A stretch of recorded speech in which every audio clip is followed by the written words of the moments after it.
नमस्कार मित्रांनो, तुमचे स्वागत आहे श्री स्वामी समर्थ. मित्रांनो, 20 मार्चच्या दिवशी, शुक्रवारच्या दिवशी स्वामी महाराजांचा प्रकट दिवस आहे. एक वेळेस तरी आपण हे काम घरात नक्की करून घ्यावे.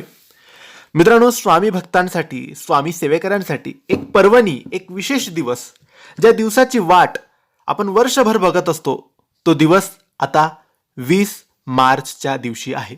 श्री अक्कलकोट स्वामी महाराजांचा हा प्रकट दिवस आहे.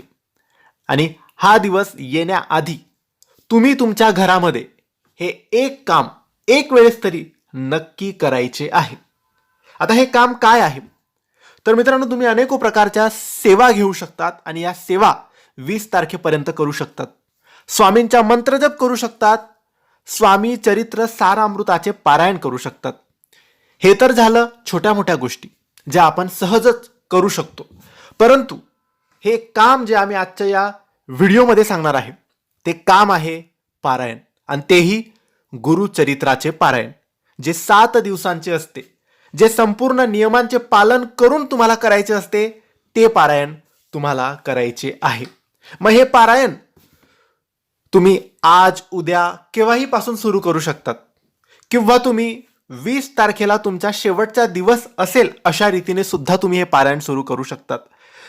याचे नियम आहेत. संपूर्ण नियमांचे पालन करून गुरुचरित्राचे पारायण प्रत्येकाने एक वेळेस तरी करूनच घ्यावे, आणि तेही श्री अक्कलकोट स्वामी महाराजांचा प्रकट दिवस येतो आहे म्हणून करून घ्यावे. मी तर सांगेन की पारायण अशा रीतीने करा की 20 तारखेला तुमचा शेवटचा दिवस असला पाहिजे, म्हणजे 19 तारखेलाच पारायण संपायला पाहिजे, आणि मग 20 तारखेला आपण सगळे नैवेद्य दाखवून आपली सांगता करायची आहे. तर नक्की तुम्हाला जमेल तसं तुम्ही पारायण करा, पण 20 तारखेच्या आधी तुम्ही गुरुचरित्राचं 7 दिवसाचं पारायण नक्की करून घ्या. ही माहिती तुम्हाला आवडली असेल तर लाईक आणि शेअर करा.